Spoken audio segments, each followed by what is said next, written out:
In Palestine, Israeli occupation forces continue bombing urban areas across Gaza, leaving dozens dead in the last 24 hours. In Brazil, rescue efforts intensified following strong flooding in the south as rivers continue to swell.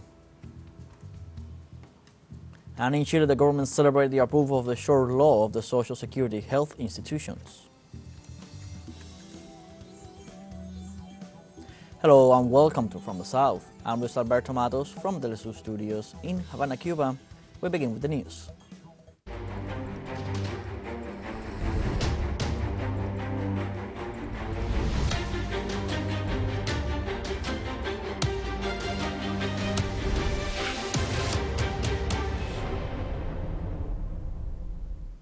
Dozens of Palestinian civilians were killed and others were injured in Israeli artillery bombing targeting several areas in the Gaza Strip. Amid the ongoing Israeli siege on Gaza, the IDF highlighted multiple deadly attacks across the Gaza Strip. In the way Israeli aircraft bombed a house in a Nusayrat refugee camp in central Gaza, killing at least 14 Palestinians, including several children. In the north, Israeli tanks, bulldozers and armored vehicles surrounded evacuation areas and shelters in Jabalia as aircraft bombed several homes in Al-Tarnis Street.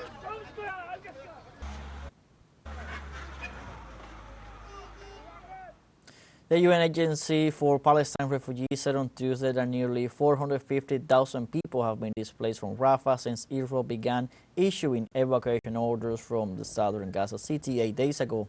In this regard, UNRWA said in a statement that Gazans face constant fatigue, hunger and fear, while the streets of the city of Rafah remain empty with no safe places. In the meantime, Israel continued targeting urban areas despite United States warnings against a full-scale assault on the southern Gaza City, which is packed with displaced Palestinians. On the other hand, the UNRWA also states that the Israeli operations in Rafah have closed an important aid passage, worsening an already desperate situation. We continue in Palestine as thousands of demonstrators marched in the city of Hebron on Monday to condemn the genocide perpetrated by Israel in the Gaza Strip. The demonstration was organized by the social movement Hizb ut-Tahrir and started in front of the Al-Abrar Mosque in Hebron and headed towards the city center. The participants called on the Arab and Islamic armies to take urgent measures to save Rafah and the people of Gaza. In this regard, the spokesman of Hizb ut-Tahrir stressed that what is happening in the Gaza Strip has revived the spirit of jihad and sacrifice in the nation. Our message today, from Hebron to the entire Islamic world, is that there is no more time to waste. It is imperative that you take action to remove these rulers and thrones and liberate Palestine immediately. After Gaza, there will be a colonization of Beirut, Damascus, Cairo and all Muslim countries.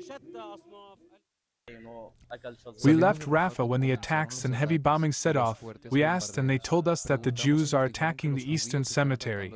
In the school where we were sheltered there were no less than 5 families as we were all displaced. We had no tent or anything. We decided to head for Al-Nazir without bringing anything with us, to be honest. In turn, Muhammad recounted the suffering his family has gone through amid the genocide perpetrated by Israel. We are compelled to stay here. There is nowhere else to go, and we are dead anyway. Imagine we are in a room or in an apartment, and you without having done anything, without having any relation with Hamas or Israel or any other group, and suddenly the missiles fall on you. Then, people here have witnessed death more than once. It's like a cemetery here. Not even an animal accepts to stay here. Palestinian authorities denounced 7 massacres perpetrated by Israel in Gaza during the last 24 hours, coinciding with the anniversary of the 1948 Palestinian catastrophe known as Nakba. Wafa news agency reported that 14 people were killed, including children, after Israeli aircraft bombed a 3-story house south of Nusayrat camp overnight on Monday. During the day, air and artillery strikes were also reported in Gaza City, Beit Lahaya and Jabalia refugee camp. According to health authorities, the Zionist occupation committed 7 massacres against families in the Gaza Strip during the last 24 hours, killing 57 people and wounding 82. All this while the Israeli regime commemorated 76 years since the creation of the state in 1948 in the midst of the Nakba, which involved the ethnic cleansing of the Palestinian people.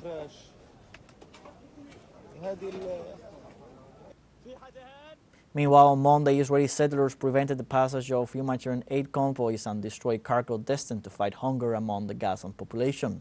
Dozens of Israeli extremists attacked trucks near the Tarkumiya checkpoint west of Hebron, preventing their passage from the occupied West Bank to the Gaza Strip.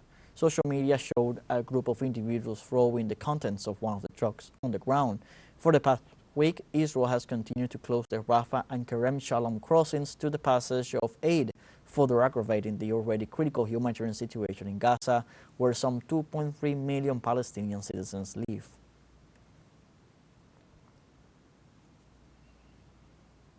In the Netherlands, students and educational staff of the University of Amsterdam strike in rejection of the institution's actions against mobilizations in support of the Palestinian people. On Monday, protesters staged a strike over the university's handling of the continuous demonstrations in favor of the Palestinian cause. In this context, last Wednesday, the police broke up a protest at the university with faculty members condemning the authorities' use of force against students. Demonstrators expressed their indignation at the terrorist actions of Israel in the Gaza Strip and called on the university to break off academic relations with the Zionist regime.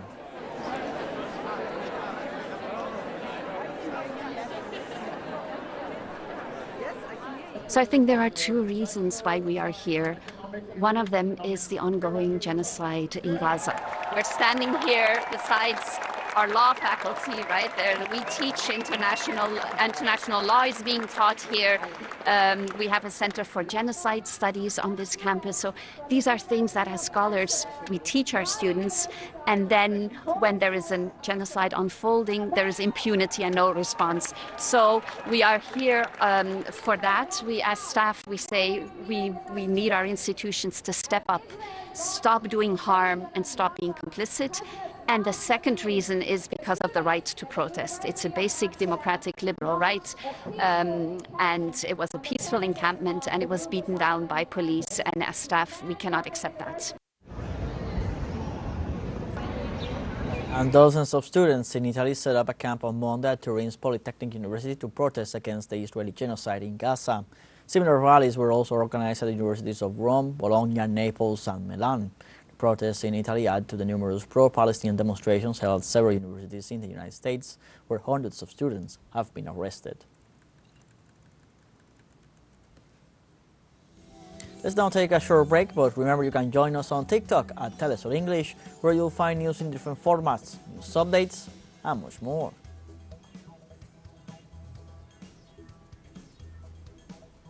Other stories coming up. Stay with us.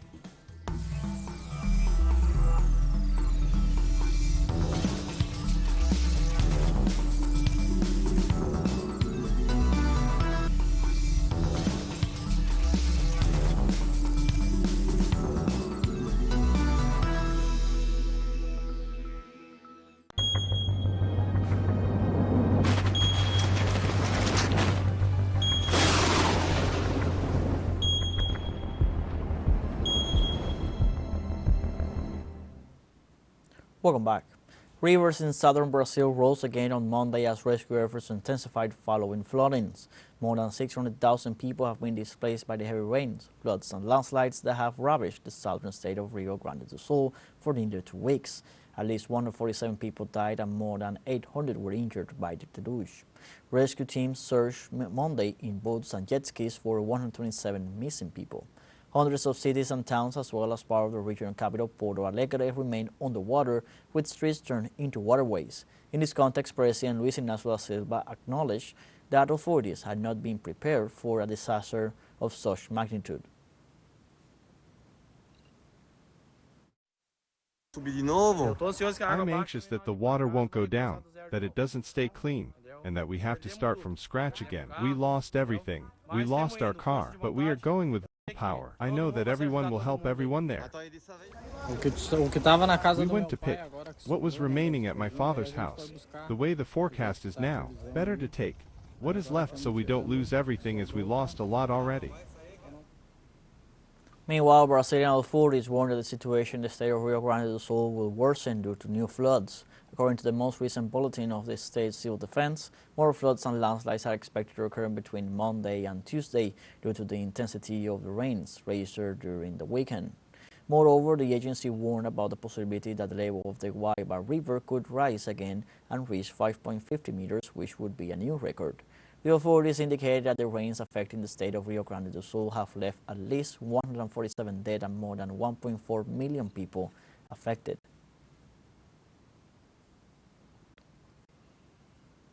Meanwhile, meteorologists issue warnings due to forecasts of intense cold weather. According to them, the lowest temperatures are expected to be felt mainly from the night of this Monday in several areas of the state, especially in the south, in the Gaucho countryside, and in the mountainous regions.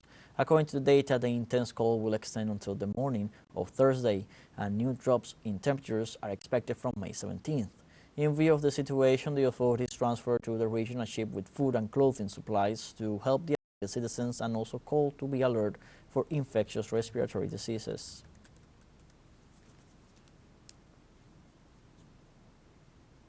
In Indonesia, death toll rises to 50 after cold lava floods started last weekend in West Sumatra province. Authorities said the floods also left at least 22 people missing and damaged dozens of homes and public buildings in several districts in the region. Emergency teams are currently carrying out search and rescue efforts in the affected areas around the Marapi volcano. The floods triggered by heavy rains on Saturday have so far killed 20 people in Agam district, 15 in Tanah Datar district, 7 in Padang Pariaman, 2 in Padang Pajan, and 2 in Padang, according to the National Disaster Management Agency.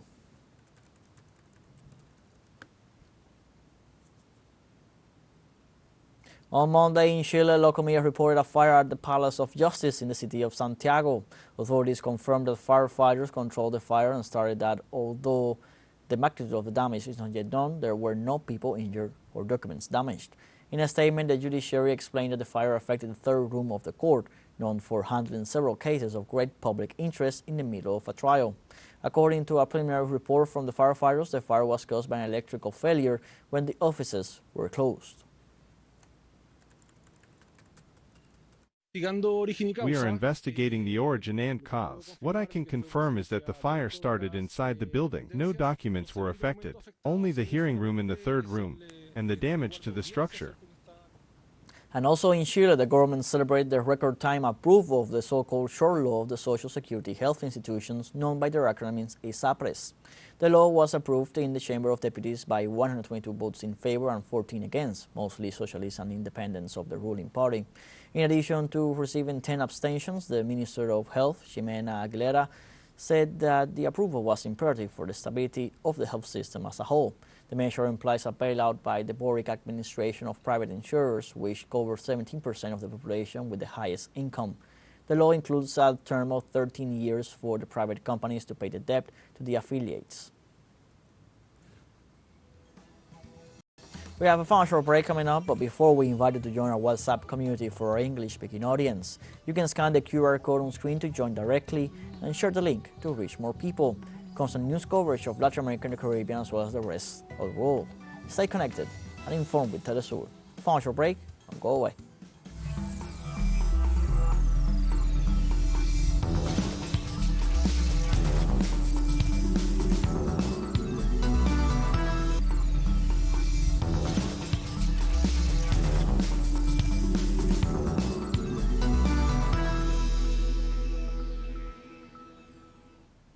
Welcome back. In Venezuela, the president of the National Electoral Council, Elvis Amoroso, expressed his rejection of the European Union's decision to lift the sanctions imposed by the United States on the electoral power. During a speech on Monday, Amoroso categorically rejected the intentions of the European Union to coerce his functions as president of the National Electoral Council as well as the Venezuelan electoral power, pretending before the international public opinion that they are proceeding to the lifting of the sanctions in the country. In turn, Amoroso exhorted the European Union and other countries such as the United States and the United Kingdom to proceed to the total lifting of the unilateral force and genocidal measures against Venezuela.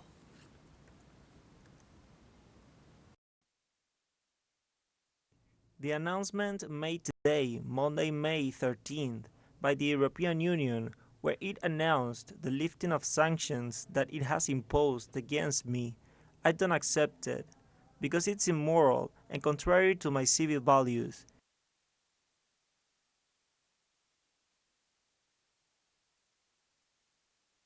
This decision by the European Union to lift only the sanctions against me is contrary to the duties that as a Venezuelan I have to honor and defend the homeland, its symbols and values.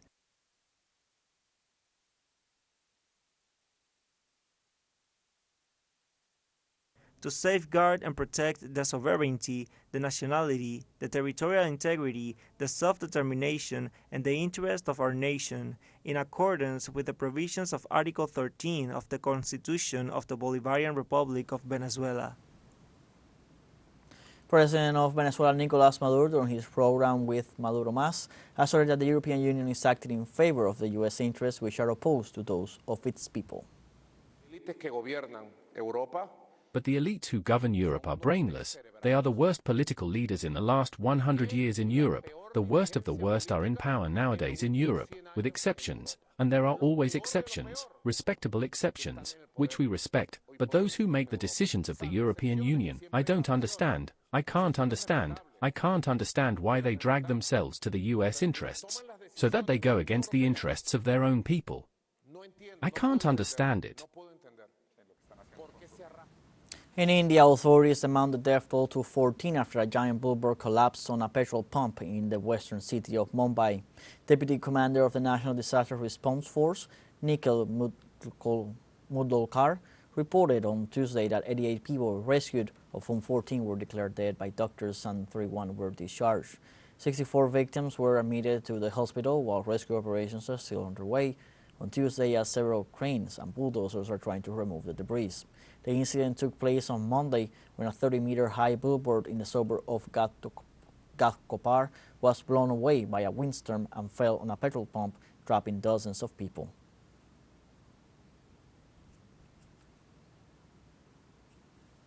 Authorities in Niger informed that the country's border with Benin will remain closed for security reasons due to the deployment of French troops in the neighboring country. On Monday, Niger's Prime Minister Ali Mahaman Lamine Sane said that there are French military bases on Beninese territory and terrorists are trained in some of them to come and destabilize the country. He further accused the Beninese authorities of violating a dozen agreements closed between Niger, Benin, and China, and stressed that Benin cannot unilaterally modify or limit the agreements without the consent of the other parties. In response, Beninese President Patrice Talon described the accusations as ridiculous, assuring that his country has no interest in destabilizing Niger.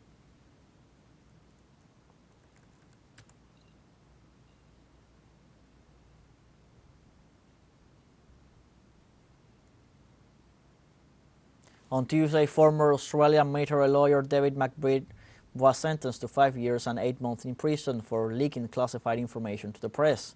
According to the verdict, McBride allegedly helped leak evidence linking members of the Australian military to various war crimes committed in Afghanistan, including illegal executions of prisoners. The ruling drew strong criticism from several figures, including Stella Assange, wife of WikiLeaks founder Julian Assange, who is currently in prison in the United Kingdom. Since the withdrawal of Australia's combat troops from Afghanistan in 2013, a series of accusations have emerged about the conduct of the elite special forces units.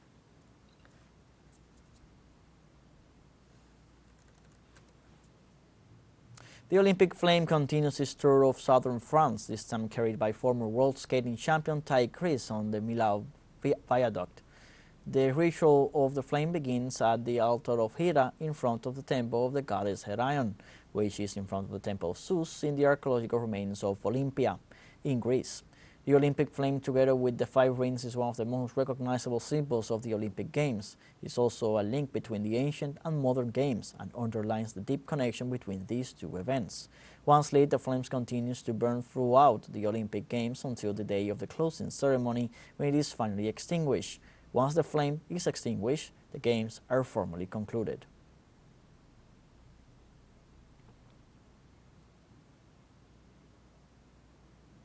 And from sports, we go to the cultural news. We stay in France. One of the world's most prestigious film festivals, the Cannes Film Festival, is about to begin its 77th edition. The festival, known for its competitive selection of films in various categories, kicked off on Tuesday May 14th, and its programming will run until the 25th. The event has had a significant impact on the film industry, providing a platform for films that address important social and political issues. On this occasion, filmmaker and actress Greta Gerwig will share the jury of the main competition, and in addition to the coveted Golden Palm for Best Film, 3 honorary Golden Palms will be awarded to Meryl Streep, Studio Ghibli, and George Lucas.